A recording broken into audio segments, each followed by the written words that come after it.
Hello and welcome to Mind Shifters Radio. I'm Tim Hayes. I'm your host for the first hour. And today is Wednesday, July 16th, 2025. As always, we're grateful to everyone who's joining us here today, whether you're listening live or through the archives, as we spend another couple of hours teaching and supporting people in using some of the most powerful, effective, efficient, and accessible tools I've ever encountered. These tools are available absolutely free through the tireless efforts of Dr. Michael and Jeannie Rice on the website at whyagain.org.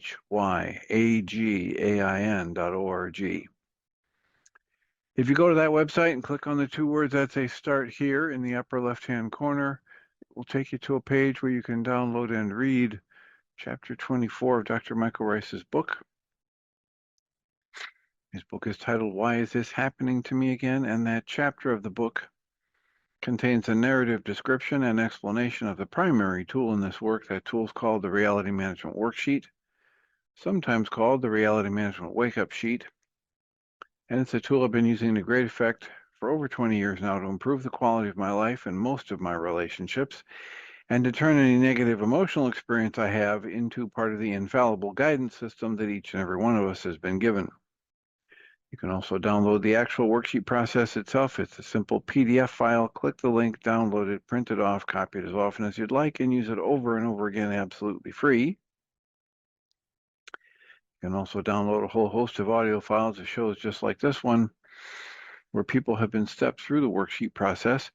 And if you choose to listen to them even repeatedly, they can serve as a powerful tutorial for you to help you get maximum benefit from these tools in the shortest amount of time possible.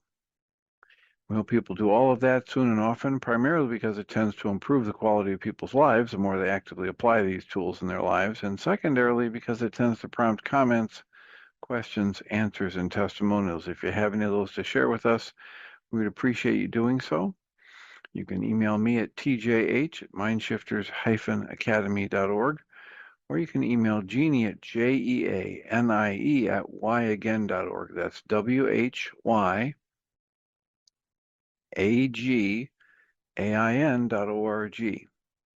And if we get a question or a comment or a testimonial from you, we'll address it on the internet show, and then as time allows, send you a notification about what day and time that occurred, so you can listen back to the archives for your feedback or input.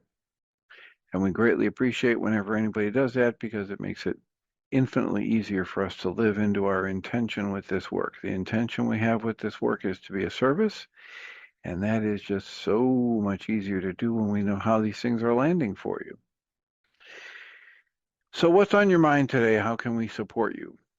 What is the fallout of yesterday's show, either the first hour or the second hour, or if you joined us for the support group last night, what are your comments around that?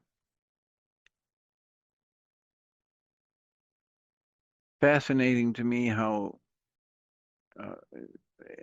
the things that are being taught in all the great spiritual schools are available all day, every day, in every moment, to be observed, to be witnessed, to be questioned. And, you know, one of those things is how each of us is creating our own perception and our own experience of life each new moment. And we lose track of this, and we live in the fantasy that we're all looking at the same thing, we're all hearing the same thing, we're all feeling the same way about things, etc.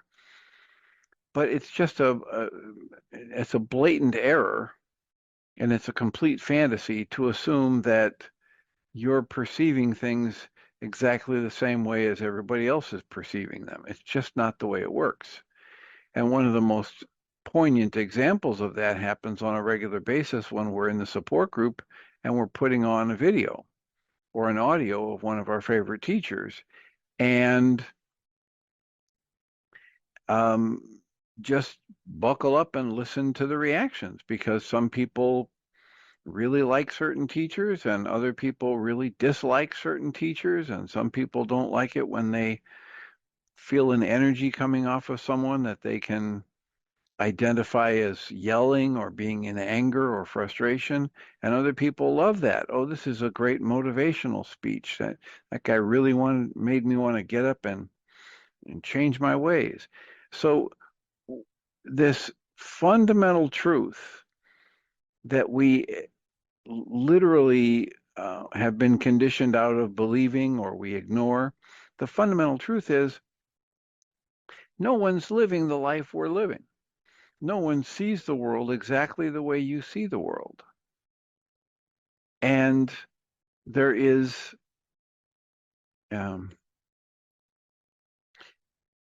there's every possibility that if you could communicate more effectively with the people that you're currently arguing with, and or if they could communicate more effectively with you, there's every reason to believe all hostility would be put aside. The clarity of the perspectives might be enough without any extra effort to just resolve the situation.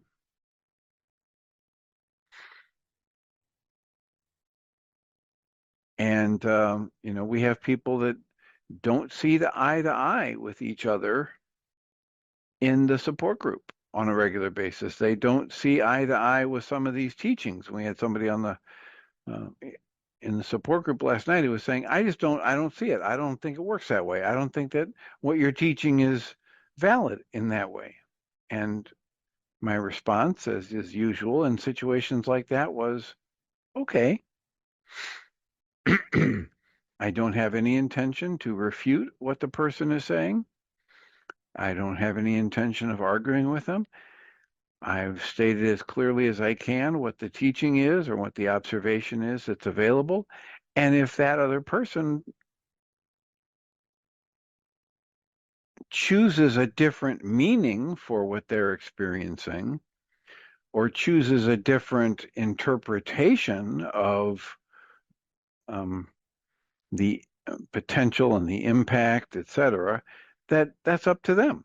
And I can't make them choose differently. I don't have any interest in making them choose differently. And it's perfectly okay with me if they disagree with that particular thing or if they disagree with everything that's said in the support groups or on the internet show. That's perfectly okay. But for the Western mind that's trained through this process of conditioning and thoroughly trained into competition, that doesn't sit so well, right? The Western mind wants, wait a minute, let's find out who's right. Let's find out who's wrong. Let's assign blame wherever we can. Let's get all riled up. Let's see what we can do to generate anger and then use that to motivate us to accomplish something. And I have not had the experience that is of benefit. I think it's far more beneficial to me in my life to awaken to the fact that every one of us is creating our own experience of life. And sometimes that means dramatic differences in lived experience for two people who are standing right in the same room, ostensibly observing exactly the same stuff transpiring. And the fact of the matter is, they're not actually in the same room. They're not actually perceiving the same thing, and they're not actually giving it the same meaning. So it is entirely possible that with a clarification, they might understand things very, very differently, and that the upset or the argument dissolves, just disappears. And I've seen it happen countless times in therapy sessions over the years. I've seen it happen out in social settings. And people all of a sudden wake up and realize, oh, wait a minute, I'm arguing over something that doesn't make any sense. Or I'm arguing from a base premise that isn't true. I can pretend it's true, but that doesn't change the actuality. So, plenty of time for comments, questions, answers, testimonials. In lieu of any of that, I will return to this book, A Walk in the Physical by Christian Sundberg. And we had just started out with the heading of the Q&A section titled Life on Earth. And I read the first Q&A here where he asks, are we here to learn or simply experience? And he asks this because he assumes that our souls are far more knowledgeable and far more perfect than we are as physical beings, and therefore we have no need to learn anything. And Christian writes in response, the learning that we do is not intellectual or behavioral, it's experiential. There are some things that you can only know and be by actually experiencing them, by being them as a way to experience it. We deeply integrate experience as we do this process they call deeply integrating an experience. It expands the soul. And the definition for integrating an experience is going through it so many times that it no longer holds any surprises for you. And you no longer mistakenly blame it for any upset that you're experiencing. So that the last part of this answer in the Q&A is he talks about how he chose to come to this life primarily to face a very old fear and an extremely low vibrational state.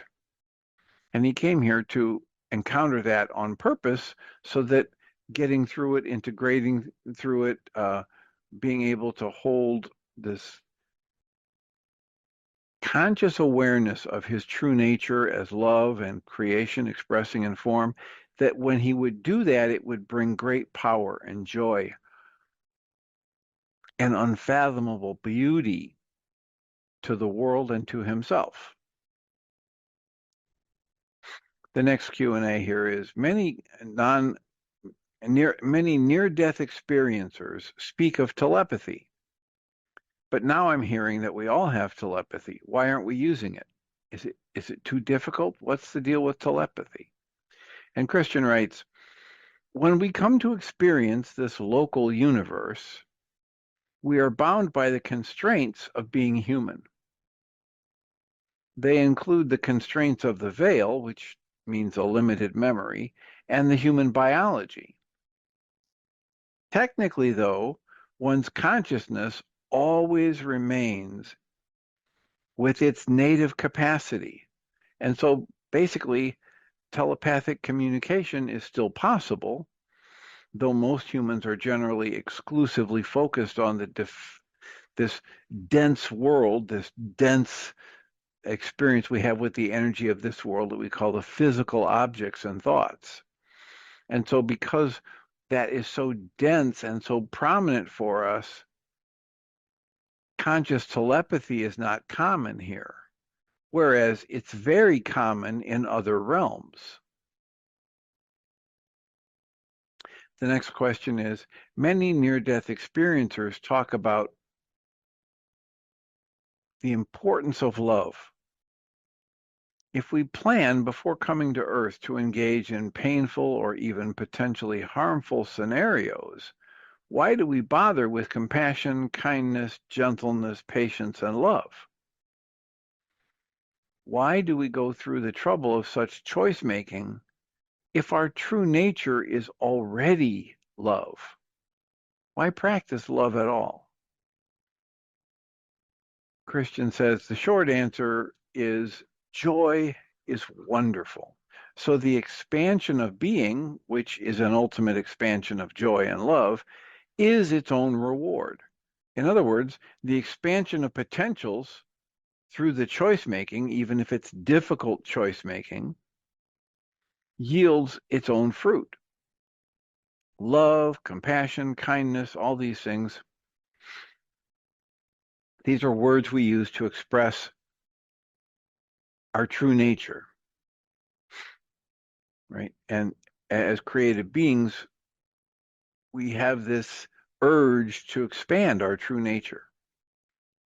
That process is served whenever we choose compassion, kindness, gentleness, patience, and love. Conversely, when we act from fear and ego, we only add to the difficulty for ourselves and others. And essentially, my mind wants to say, and that's okay. You can add to the difficulty. It's going to be all right. We're all going to get through this journey. We're all just walking each other home. It all works out in the end. So if it's not working out, it isn't the end yet, right? It it's it's this series of statements about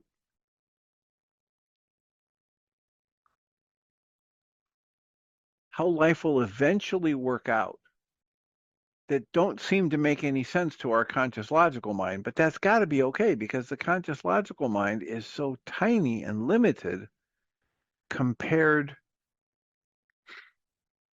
to all that is, compared to the expansion of life energy itself. So it has to be okay not knowing. Ultimately, it has to get to that level of comfort with the not knowing state. Here's a Q&A we've read before. I've read that we're living in a computer simulation. Is that true? And Christian writes, this thing they call a computer simulation is an analogy. It's not a literal computer. But this reality is what Tom Campbell calls virtual. That is, it's constructed within higher systems for the sake of the players having unique experiences. A part of that thing you call a game is forgetting the rest of what we are while we're here. So I'm living as though I was nothing other than a human physical body. And yet my purpose for being here might be said to be to grow into the awareness that there's a lot more going on here than just my physical body. Or what Dr. Michael Rice likes to say, the primary purpose is the same for everybody. He has a lecture titled, Getting the Stress You Need. That's not the one. He has a lecture titled Purpose, Personal Power, and Commitment. And in that lecture, he says, it's his idea that everybody has the same fundamental primary purpose. And that primary purpose is, the way Dr. Rice talks about it, is to develop and then strengthen a viable, conscious spiritual body. And he says, and that is the primary purpose for everybody. That's the primary reason for being in a physical body on this planet. And it's the same for everybody. And then he says, fourth, at a different level of scale, we're all the same, but we're all different at a different level of scale. So we might have different interests and different skill facilities and passions for different things. We might have different emotions that we're comfortable expressing. We might have different artistic abilities. And so you can blend those to create your own sense of what your secondary purpose will be, which will be unique to you. Unlike anybody else, your secondary purpose is unique to you.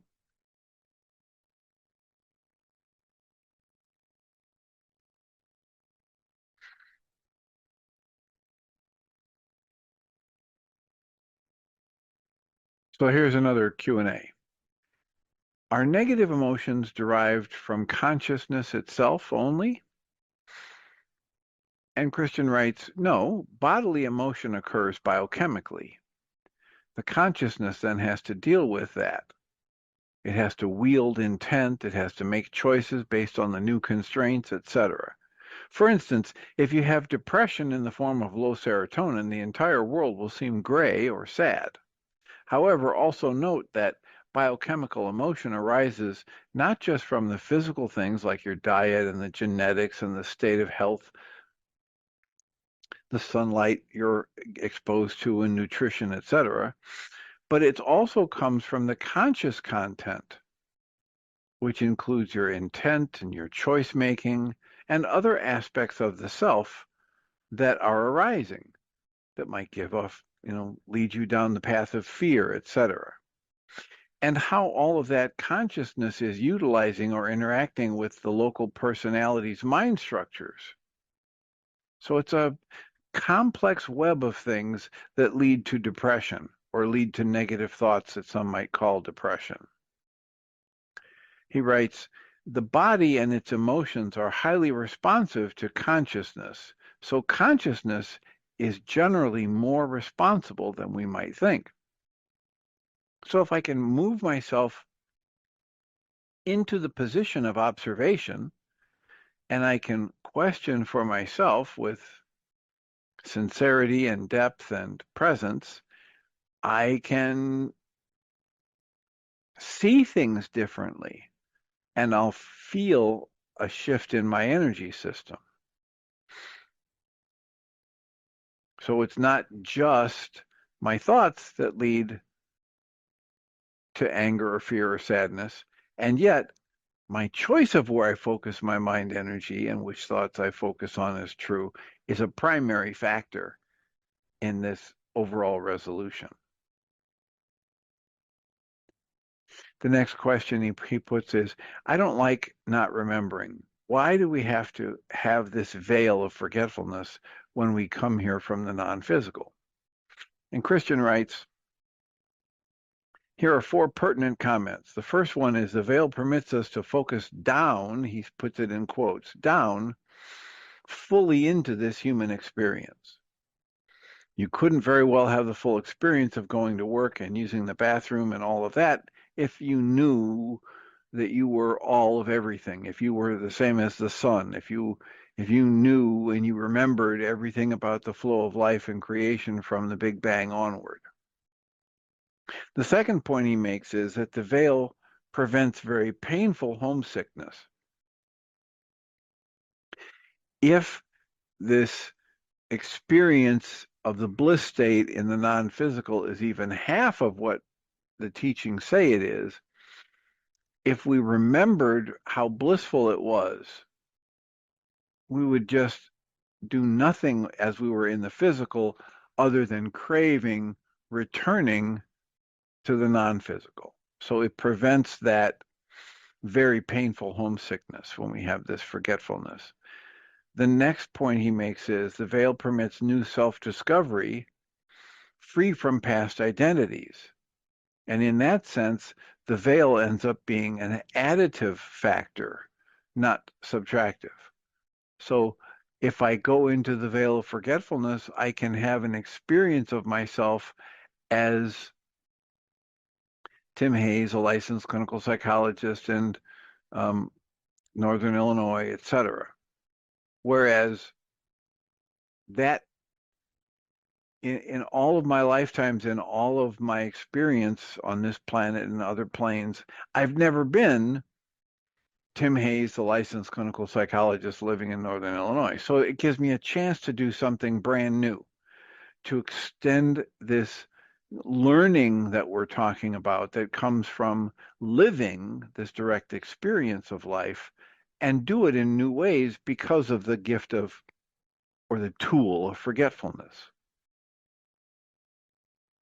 And then the last point he makes is the veil forces you to deal with an intensely rigorous environment. And that environment can prompt a lot of fear. And that then there is an opportunity in facing and healing that fear and in the choice to make loving choices, even in that context of fear.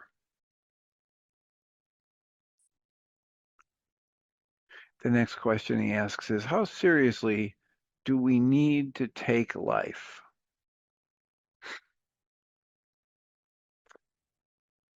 And Christian writes, in short, with an exclamation point, he writes, we don't need to be too serious. The spirit, your essence, is fundamentally joyful, and it loves experiencing things for fun and just for the sake of experiencing them. It's only through human conditioning and the rigorous physical constraints of this world where physical things live and die that we end up adopting our, quote, serious, close quotes, local perspective. But we always have the choice to alter our perspective. And we do not have to take things too seriously.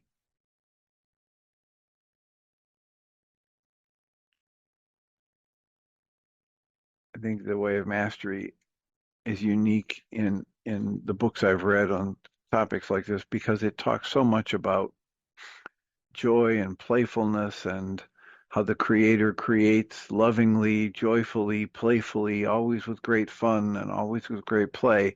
And I remember reading that some of the first few times through that book and thinking, wow, this is woo-woo garbage. This is so removed from the actual life of most people that I've ever experienced that it didn't make any sense to me whatsoever that the creator could be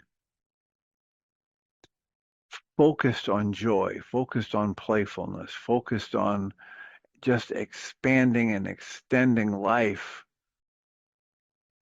and being lifted by that process, being moved into a joy or a bliss state through that process.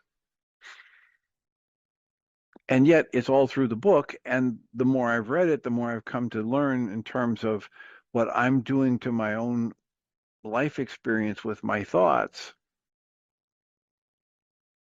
And I've had some of these increasing moments of calm or quiet or connection, creativity. Then it starts to dawn on me, oh, there's been this undercurrent of life and joy and bliss and expansion and miracles upon miracles. There's been an undercurrent of that always, everywhere I've been in my life, no matter what's happening. And I have, once I become aware of this, when somebody has held the mirror up to me and shown me, I now have the capacity to either choose to focus my mind energy on all of that good stuff or focus my mind energy on the stuff that I don't like, that I experience as bad or wrong or stupid or painful. And as I do that, I literally create my experience of life. And I don't have to take it too seriously. There's nobody who's going to be grading me at the end of this lifetime saying, you screwed up and you failed and you did this wrong. Or I'm the only one who's going to be doing that according to these teachings. The next question is, it seems to me that we are here to grow spiritually, not just to experience. This seems like a serious endeavor, not just a playful one. For instance, you came to face a fear. That sounds serious to me.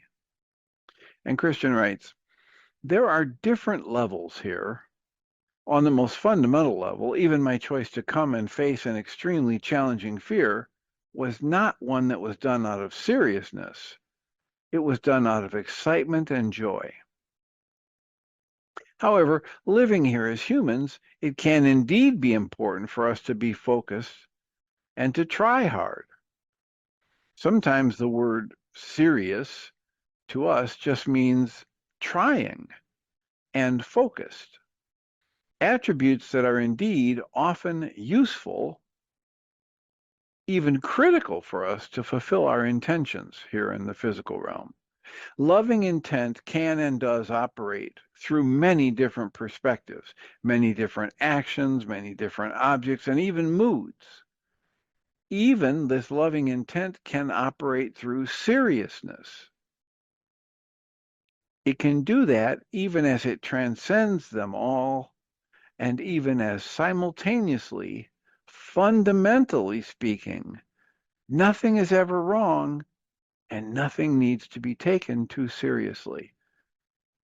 Boy, as soon as I say that, I think of there are people who are spiritual teachers who would just be bursting at the seams to hear me read that. So how does that strike you? What's your response to the idea that you don't need to take anything too seriously and that this whole life experience at a certain level of scale is all about playfulness. It's all about joy and aliveness. It's all about the extension of and the expansion of creative energy. What's your thought about that? Dr. What? Tim, Yes. what did you mean just now when you said some spiritual teachers would react, or I forget the word you used already? You just said it. They wouldn't like it? Is that what you No, no, mean? no, no. They would be in an uproar about it. They would refute it. Oh, Dr. Michael Rice is one of them. Guy Finley's probably one of them. so say again what they, sorry. That that we don't need to take anything very seriously, Oh, I see. right? Here's this last little part of the paragraph is it seems to me that we're here to grow spiritually. Here's the question: not just experience things, but grow. And this seems like a serious endeavor to me. And you're saying we don't need to take anything too seriously. And so Christian writes, there are different levels here. And on the most fundamental level, even my choice to come here, and this is Christian talking, to face an extremely challenging fear, even that was done out of playfulness. It was not done out of seriousness. And we can't even imagine that because we're here rooted in this physical realm with the veil of forgetfulness. We don't have the present moment full access to our true nature as this part of the one conscious mind, right? So it's impossible for us to think, oh my gosh, he planned this lifetime to come and get subjected to this torturous fear. How could that not be serious? There must be something, to use one of Dr. Michael Rice's favorite words, monumental about this lifetime that he's chosen and this chore he's given himself. But what he says here is, living here as humans, it can indeed be important for us to stay focused and to try hard.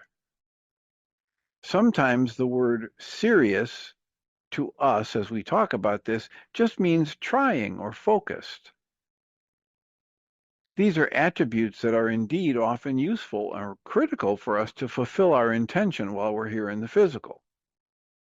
However, loving intent can and does operate through many different perspectives, actions, objects, and even moods, even seriousness. So this loving intent can function through seriousness and be playful and loving at the same time. Remember how we talked about this. If it seems like a paradox, if it seems like a contradiction, all that means is I don't have the full picture yet. Because when I have the full picture, it'll all make sense. Don't you think, in another way of looking at it, I love the idea of playfulness, and you see that in nature a lot. But the only way we could take life less seriously would be if we knew everything is okay. Everything is going to be okay if it doesn't feel Okay, okay right now now. that might be what you're saying. That it seems to I'm you like the asking. only way you could do this Yeah. is this, this, and this. Okay, that might be the way your mind is presenting it to you, but that doesn't mean that's the only way. What would be another way? I have I no mean, idea. We oh, and we okay. can't know. Okay. And we can't know. That the point I'm trying to make is all of this stuff we're talking about goes way beyond the words. And we're not here to have a debate about who's right or who's wrong. Just like in the support group last night, I just let the person go. They were saying, no, this is wrong. This can't be. I said, okay, next topic, right? Because she wanted to hold a position that these teachings can't possibly be right. Okay. I don't know what good that's going to do you sticking around these teachings and arguing against them, but okay, if you want to do that. Right. But then the last line here is that loving intent can operate through all of these different levels and perspectives, actions, even this idea of seriousness, even as the loving intent transcends all of that. And even as simultaneously, fundamentally speaking, nothing is ever wrong. Now imagine presenting that to some of your favorite spiritual teachers. Hey, what do you think about this teaching that nothing is ever wrong and nothing needs to be taken too seriously? That's what I was referring to.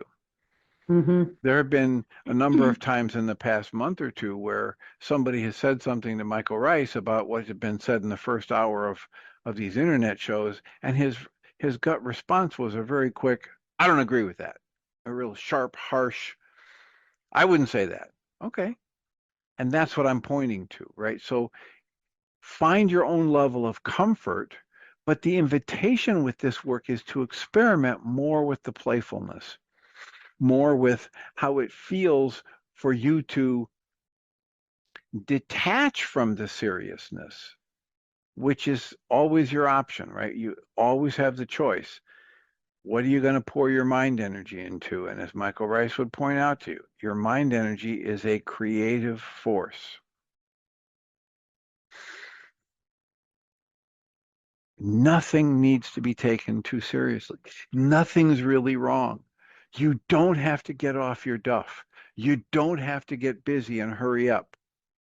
You can choose to, and you can choose to do it blindly and then just assume that you know you're right and everything's fine and you never question anything ever again, or you can choose to do it with your eyes open and you can choose to live in that open questioning state. Either one is going to be okay. This isn't, you're not living in these teachings anyway, are trying to tell us that you are not living in a pass fail classroom setting where at the end of your physical life you're going to get stamped with go to hell or go to heaven or go to purgatory. That's not the way the system works, according to these teachings. What's the truth of it? I don't know. Can I watch what experience I have when I pretend everything's very serious? And yes, I can watch the experience I have when I pretend everything is very serious. And I can watch the experience I have when I say, oh, well, let's just let it go and see what happens. And then I can exercise my free will of choice to decide how I want to spend my time in the physical realm on this planet. And the invitation is to do it playfully. The invitation is don't take yourself too seriously. The invitation is recognize that every level of judgment about right or wrong, good or bad, it's it's um it's it's like dust on an iceberg. It doesn't matter. You can do your judging and you will be the one who has the impact of that judging. It's your own creation. And as the way of mastery would point us to, feel free, judge away and create an impact or experience.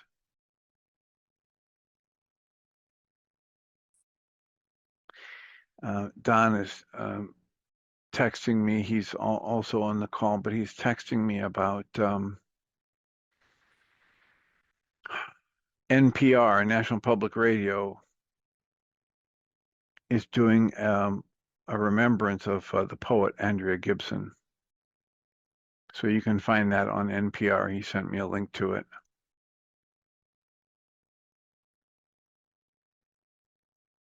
So thank you for that, Don and Susan, the question. And the idea is simply you get to choose. You can listen to a reading like this and decide to argue against it, or you can decide to go experiment with it in your life, and it's going to be okay either way. That's my message.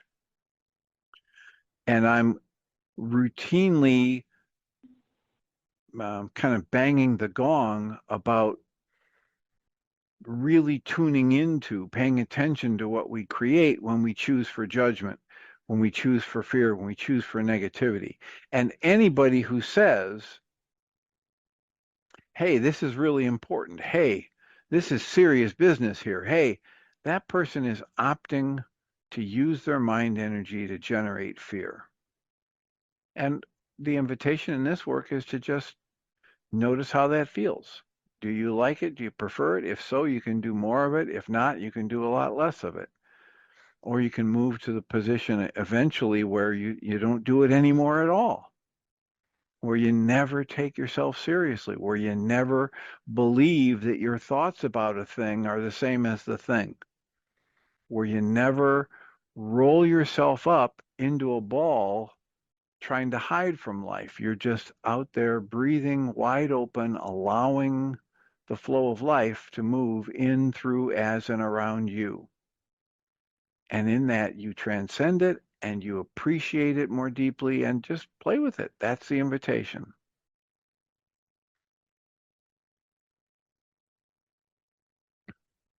The next section in the Q&A is titled Manifestation. Jim, Yes. may I contribute to your and Susan's conversation? Yes. Concerning the teachers who get so riled at, oh, we don't have to hurry up. I'm chuckling now because I've spent my whole life being hurried up and realizing that I don't have to hurry up. I've never wanted to hurry up. I have my own slow pace, and I can hurry when the situation demands it. But I get very tense with hurrying, so I'm working on that. And I just had to chuckle because how often have I resisted doing a worksheet or simply sitting for a moment and breathing or asking to be shown or to be helped. I could be doing a worksheet. Well, these teachers are no different because we're all teachers and we're all students. They could choose to do a worksheet. And I just was thinking about all of that. And there was, and the gaming aspect that you've been reading. I mean, wow, I've always dissed video games. Like, oh, what are you doing? And my son has been a dungeon master for a long time, ever since he was a teenager. And he still plays Dungeons and Dragons and various games like that around tables with people at the community college. And he has used it as a way for psychological self-development.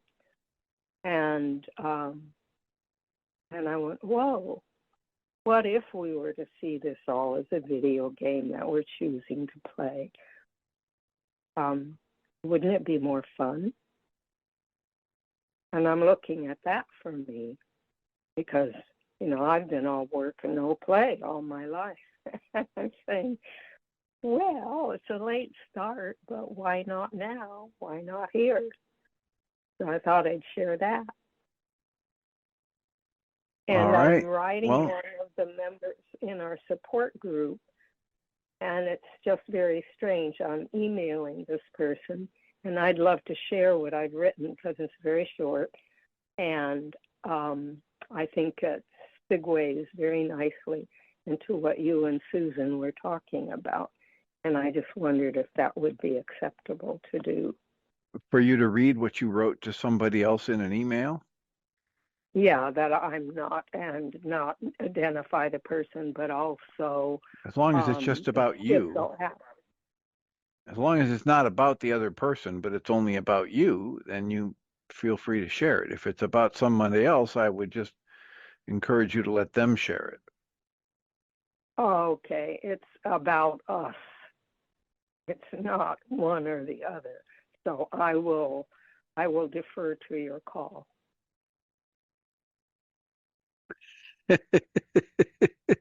Yeah, I know. I threw it back on you. What a deal. Was that a good Did you one, hear? Tim? Did you hear how Dr. Tim wouldn't let Celinda read what she wanted to read? What is wrong with that guy? I can do what is whatever wrong I with that want. guy?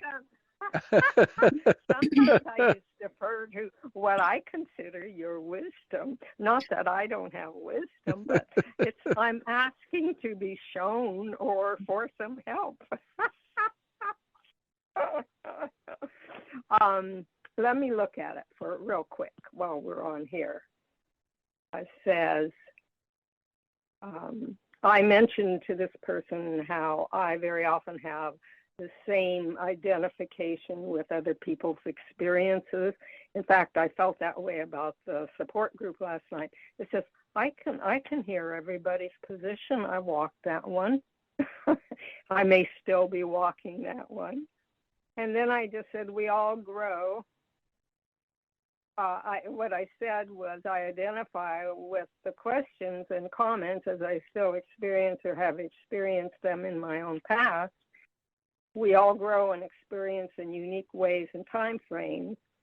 We're all right on schedule, whether it seems that way or not. These are my better moments, Dr. Tim. No need to compare ourselves with outer or inner judgments or measurements. We make haste slowly with effortless effort, for haste makes waste and effort makes tension. If we would only realize that.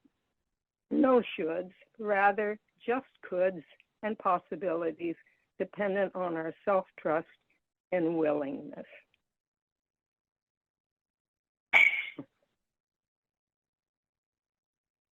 All right. And the last thing is a little Aikido story about the Aikido way of entering combat. And it's a story about this Aikido master who was confronted by another martial arts master who wanted to duke it out. And the Aikido master said, okay. And he said, but let's go over there to that island. We'll row over there to that island, and then we'll duke it out on the island. And so the other master went harumph, but said, okay, we can do that. And the Aikido, here's my rowboat. So the Aikido gets in, because it was the Aikido master's rowboat. And he says, let's row on over. So the other martial artist gets in the rowboat, and the Aikido master rows it across to the island, and they beach it. And the other martial arts master jumps out of the, he's in a huff, he's all ready to fight. He jumps out on the beach. And the Aikido master rolls away.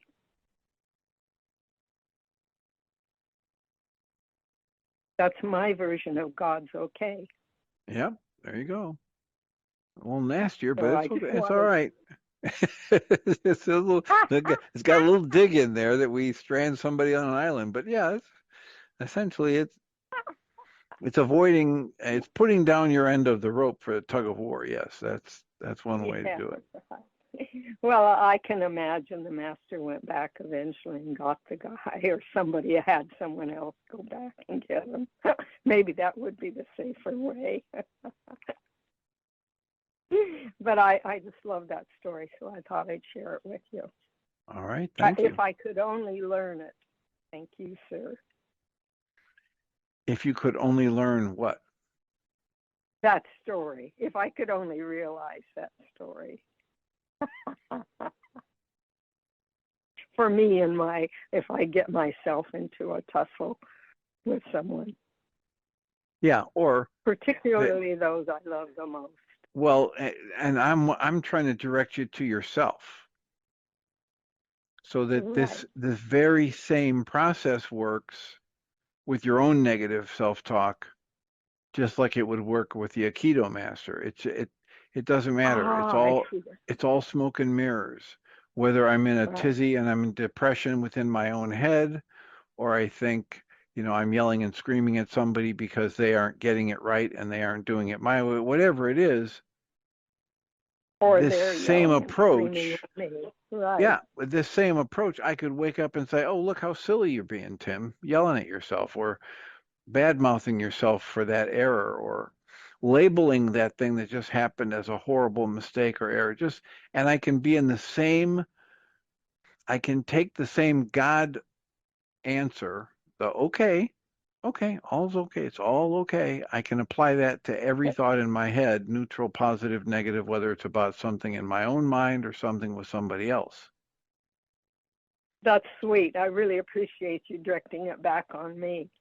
And I was thinking, and the idea, the image of the video game of this world being the first primary virtual reality for us, and we're all in these cyberspace video games in our head.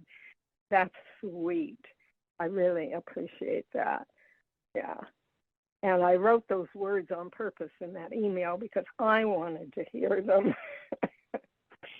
And it's just like I'm thinking of that don't sweat the small stuff. It's all small stuff.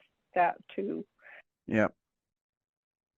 And thank you. I appreciate your turning it back on me. That's where it needs to be. Well, it's for all of us, it's at least an option. Whether it's needing to be there or not, it is definitely an option. And if we get away from this, this compulsion to get everything right or to think we've got everything we need, or if we give ourselves permission to experiment with just being and being okay with whatever unfolds, we'll start taking our work to the next level. It will start showing us where we're triggered to upset, and we would benefit if we chose to use a worksheet process or the targeted journaling that Michael calls mind shifter tool, etc. Or just sitting and learning how to breathe. Yes, indeed. And the minute I said need, when you popped in right after that, I knew the minute I said need, oh, you just put a goal up. And goals are fine and they're lovely as long as everything stays calm and peaceful and creative and centered and connected.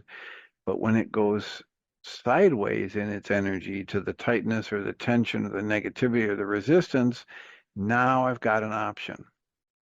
Now I can choose to be aware of the creative power of my own mind energy, and I can make a focused choice of where I'm going to point my mind energy. Bring myself back into harmony, order, and balance, which is my true nature. That's the choice I have in every moment. Is that what I'm hearing you say? That's one of those choices, absolutely. And it's going to be okay whether I choose to start another series of wars and battles within my own head or between myself and the people around me, or I choose to just be the paragon of extending love that everybody has hoped would show up on this planet years ago. Either way, it's going to be okay. Sounds like that pivot point of choice is right where we could stand. Like when we used to be on the teeter-totter, and it was kind of a king of the mountain of the teeter-totter, where someone would get in the middle and just balance that teeter-totter. It's so fun. All right, let's go play. Let's go have cookies and milk, Dr. Tim. All right. Well, there's that place. There's that field out there beyond right and wrong. I'll meet you out there. We can play out there. Beyond words. Yep. Beyond right and wrong, beyond judgment, beyond perception, beyond all the limitations of the physical. So. Yeah, yeah. And so everything we needed to learn, we learned in kindergarten. Share I do your remember cookies that book. and milk. Yep. Hold hands. Do remember take that naps. book. Did you read the one about when I lay down on my bed, it was on fire or something like that? That was another one he wrote. Oh, God, it was funny, and it was so beautiful. Who wrote? The same gentleman that wrote Everything I Needed to Know I Learned in Kindergarten. Okay, no, I'm not familiar with that. The bed was on fire when I lay down on it or something like that. It's beautiful. He's got beautiful little anecdotes in there. Wonderful. So have a wonderful, wonderful day, Dr. Tim, and maybe I will not space the support group last night. Wouldn't that be a blessing for me and us all? You mean for tomorrow? Yes. All right. All right. Well, thank you for the call. Worksheets. Yep. Thanks for the call and the comments. As always, I'll remind us all that we come from love. We're made of the stuff we